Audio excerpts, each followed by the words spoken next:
G'day subscribers, it's been a long time since we've had an episode of Jive Talking Garage in the FJ Holden. And when I mean in the FJ Holden, I'm talking about the one that's on my t-shirt, the one I'm sitting in, the FJ panel wagon. So, this car's a bit of a bitzer. It has a 1949 engine from Maryborough. It has a professionally put together gearbox that we bought from there as well. The engine failed on startup. I wasn't real happy about it. I bought the engine with no starter motor and distributor. But anyway, some really good friends of mine resuscitated the motor. So it's been great. We've had terrific help from Russell Tronk, Dan the welder, spares from Tristan, Marshall, Max, and Ted Walker. The list goes on. So I'm really, really grateful to a lot of people who've helped me. We didn't expect to, as a family, get COVID and not be able to attend the Nationals. But that's okay. I'm at peace with all that. It doesn't bother me in the slightest.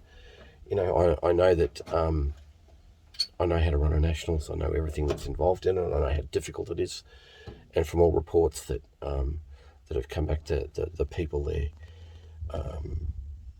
did such a really good job. A lot of hardworking volunteers and so on. This is why people who own cars like me, you, are so honoured to actually go on a rally and things like that, because it's not just a car show, it's a rally. It's a multi-day rally. I was asked to do the strategy and everything for the Queensland bid, and I understand that was successful. So congratulations to them. I hope everything goes really, really well for them. But I'm so pleased that my FJ is on the road. It's not finished, not by a long shot. Stage 1 isn't really finished at all. I don't even have the kick panels and door trims on at the moment. But we're in pretty good shape. The car's going. It's a pleasure to drive. I do have a problem though. As soon as I hit the starter button and it turns over, I get this huge smile on my face. Probably the same sort of smile I've had every time I've gotten to an FJ since I was an 18-year-old kid, buying my FJ Ute on Christmas Eve of 1981. But anyway, let's have a little tour. Now, as you can see, I told you it's we don't have the kick panels. I don't have the door trims on it yet, but I do have the venties. I've got venties there. I've got window locks that are there for the quarter vents. I've got internal and external armrests, which is really good. I've got to find my pull-to door handles. They'll be going on. I've got lovely hardware for my window winders and door openers. Of course, we have the obligatory supervisor Louis. We've got some nice sun visors. And one of the things that I like the most, this is a Nasco accessory, and this is a lot of GM cars had the mirror. These are pretty rare and also expensive when you do find them. So, I've got a few tricks of the trade to help people with there. And I've got the fold downs on both sides. Dan the welder did really good repair work here so that we're able to put the radio slot back in. Accessories wise, the little scratch ring around the key ignition, I like that. One of the very first accessory that I got for these was, as soon as I got home, Michael had the trim rings for me. He came out and says, "Oh, your car's got to have trim rings." Excuse me, sorry, we're getting over COVID. So that's one thing. The horn ring, I really like. That's good. Anything else? Oh yeah, we've got the valance that come with this car underneath. So I'm really, really happy about that. And also a nice doormat for the front. And we've got a floor mat So floor mat in the front and floor mat in the rear. So Rusty Tronk helped me with the rear and us getting that done properly. Now if we start at the back of the car, we can see the Nasco chrome number plate frame. So that's a real pleasure. Trim rings on the wheels, love that. During the week I'll give it a bit of a paint job and turn all that green. I'm just going to put Supervisor Louis down. Yeah, Nasco mirror, Nasco guard mirror. I really like this little Perspex cover that goes on them. Now I know it's not perfect, but you got to grab things when you see them, even if they're not perfect. And so I thought, you know, red accessories here, red accessories on the venties, red ruby horn button, and I'll have a red dash fan in there. So that should be quite nice. Red, maybe, I don't know, might even make it the white one, we'll see. So we've got the Caterpillar battery in there, Nasco dual horns here and there. The boys have done a lovely wiring harness for me, and it is a plastic, a genuine plastic wiring harness.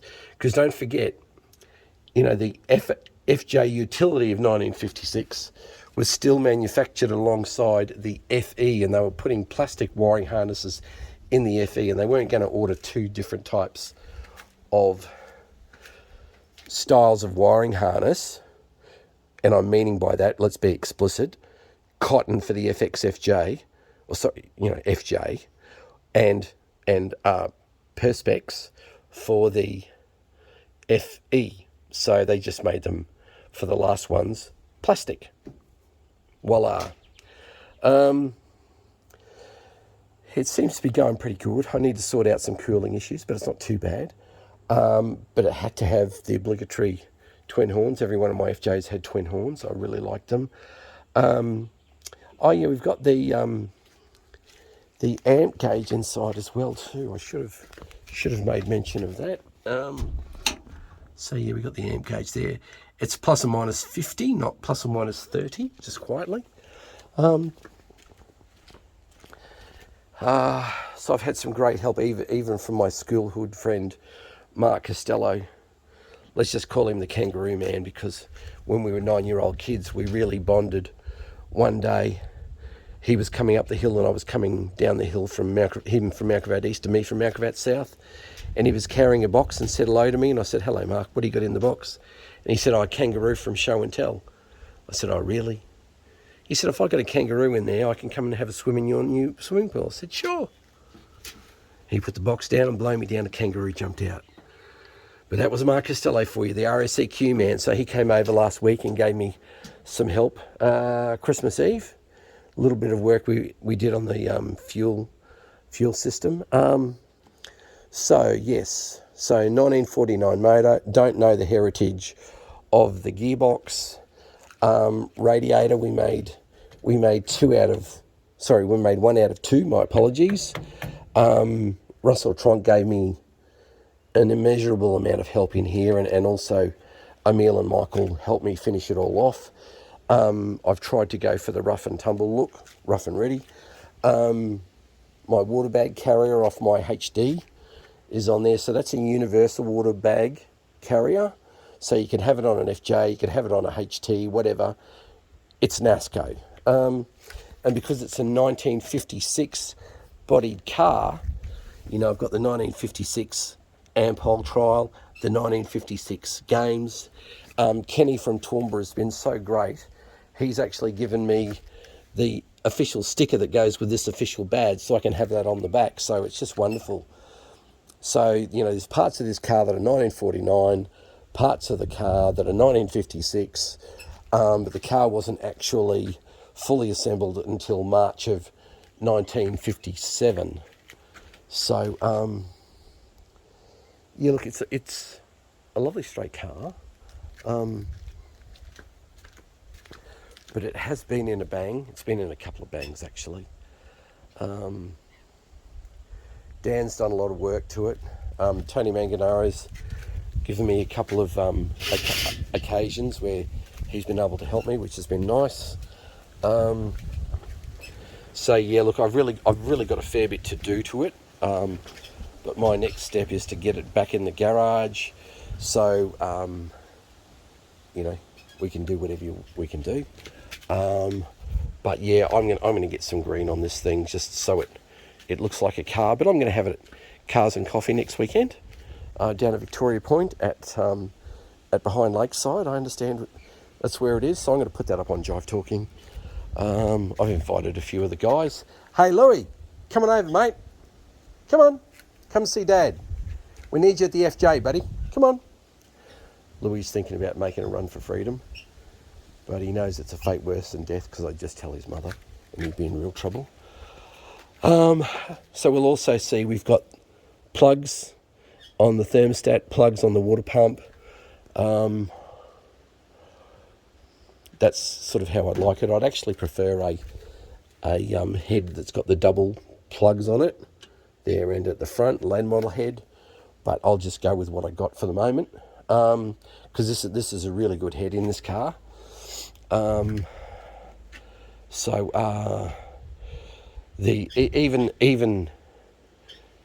Even all the battery cables, you know, Emil serviced them for me before I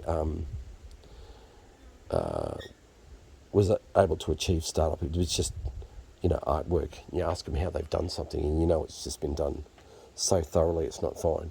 It's not funny. I had a RVB failure. I had another RVB horn relay that I just put on, and it fixed my initial problem. So that one needs a good clean up and a little bit of paint and a whatever, bit of a servicing inside. So I'll sort of get to that. Look, everything else is going pretty good. You know, the alloy tappet covers. Now this is the thing. Let me teach you something. Now I've seen this in the Accelerator monthly magazines. If you bought one of these, you could also get one of these, but in zinc. And they have the same paint part number, but they have ZP afterwards for zinc plate. And if people don't believe me, well, you know, please bet your house on it so you can be homeless. But you could get this. Now, these were, as people will know, Nasco didn't make anything. They gave people the specifications and drawings, and companies did. So, as I've shown people on Jive Talking before, the company would stamp Nasco and their manufacturer on the back of it, and then they would give them to Nasco for Nasco to sell. Now, Nasco were running a business, obviously, and so whatever they sold wasn't cheap, as Ray Taylor once told me when he was making parts for Nasco, rust repair parts for Nasco. And so what the people would do is, after they made these, they'd manufacture their own. So, but they wouldn't put the Nasco brand on them because they weren't sold by Nasco. It's made by the same people. So, you know, I've seen judges be that naive at car shows, be it state titles and nationals, to shove their hand at the back of it to see if it's got the Nasco stamp. I'm thinking, you people need to get a life. And that's my opinion. No one else's, just mine. So it's just wonderful to have another FJ back on the road. The car's still got to learn some manners as far as, you know, being able to really go faster than 50 without wanting to misbehave. But, you know, it's just a matter of sorting it all out. And because, you know, I was resigned to having a slow trip to Cooma, and that was okay. I'd allowed an extra day or whatever. But in this case, I didn't expect the family to get sick, but that's just the way the cookie crumbles. Family's more important than cars. But anyway, that's the first shot of the FJ. I haven't shown you this is the deluxe sun visor. That's what it looks like. And you can see how they were transitioning to the FE style. Now, don't think for a moment, oh, it's an FE sun visor, because it's not. If you thought that, you'd be wrong. It's actually in the Holden accelerator book as well, the deluxe FJ Holden sun visor. So you can have the standard, which has got the support here and obviously support there, or you can have the deluxe style, which is a wraparound style with the same similar support as the FE. So that's how that works there. So that's the deluxe. But as we go, I'll be showing you different things on the FJ. But in the meantime, don't forget to share, like, and subscribe. But more importantly, enjoy your Holden.